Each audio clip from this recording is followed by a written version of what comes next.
Children, in the last class we have completed transportation in animals. In the today's class we are going to do transportation in plants.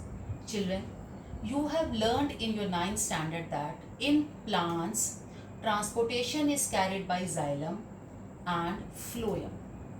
As you all know that xylem transport water and minerals from the roots to all the parts of the plant body. Parts of plant body. Whereas phloem transport food from the greener portion of the plant to the non-greener part. Children, you can see from this arrow that in xylem the flow, the movement take place only in one direction, that is upward direction.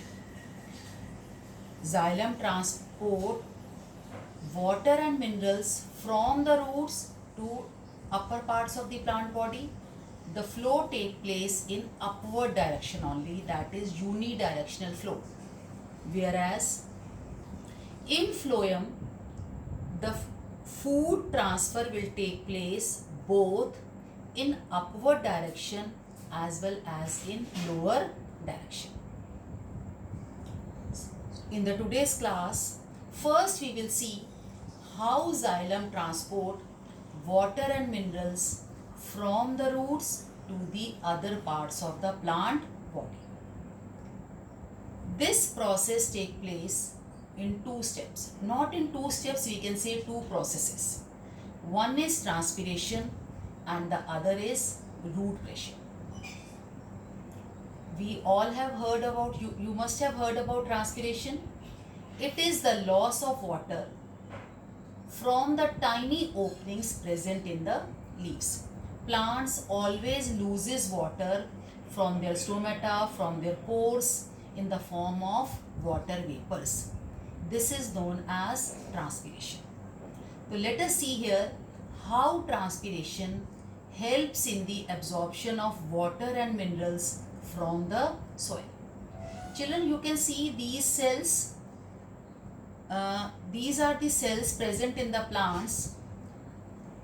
What you will see here that these cells, these upper part of the plants, when they are in contact with the environment, due to the heat, they loses water, plant loses water from their openings.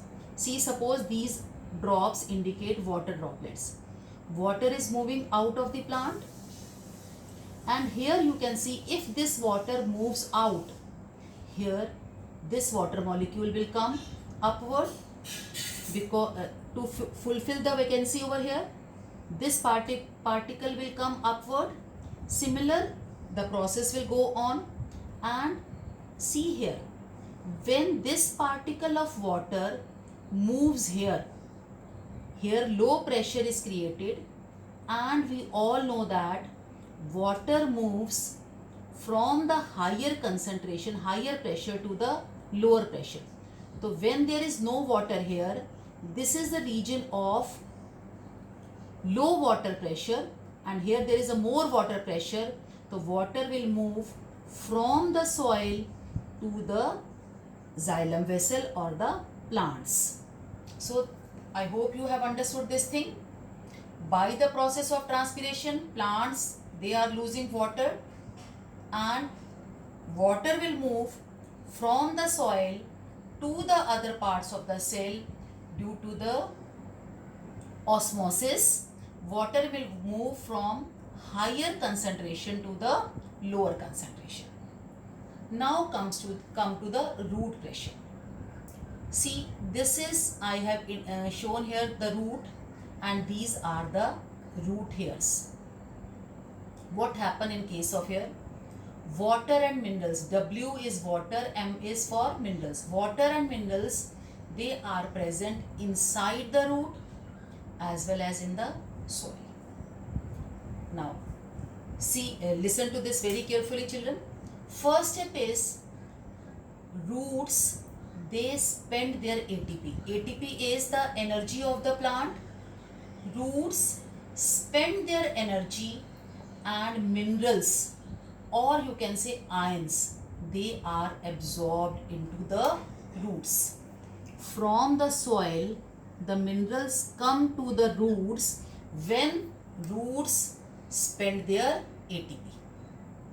The first step is roots spend their energy, minerals from the soil enters the root. Now imagine more number of minerals here and less water. It means solute particles are more in the root as compared to the surrounding. Now what will happen?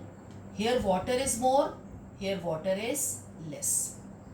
This causes water from the surrounding to enter inside the root. Is it clear? So this is how root pressure helps in transportation of water and minerals. Let us summarize here in the steps. First step is roots spend their ATP. What will happen, children, when roots spend their ATP? When roots spend their ATP, ions or minerals are absorbed by the root from the soil. What will happen then? More concentration of solute is here. More particles of solute are present here as compared to the surroundings. Here water is more, here water is less. What will happen? Again the pressure difference arises. Water will move from the higher concentration to the lower concentration. So in this case, water also enters inside the root as well as minerals. Both water and minerals enter inside the root. So by the process of osmosis, water enters inside the root from their surrounding.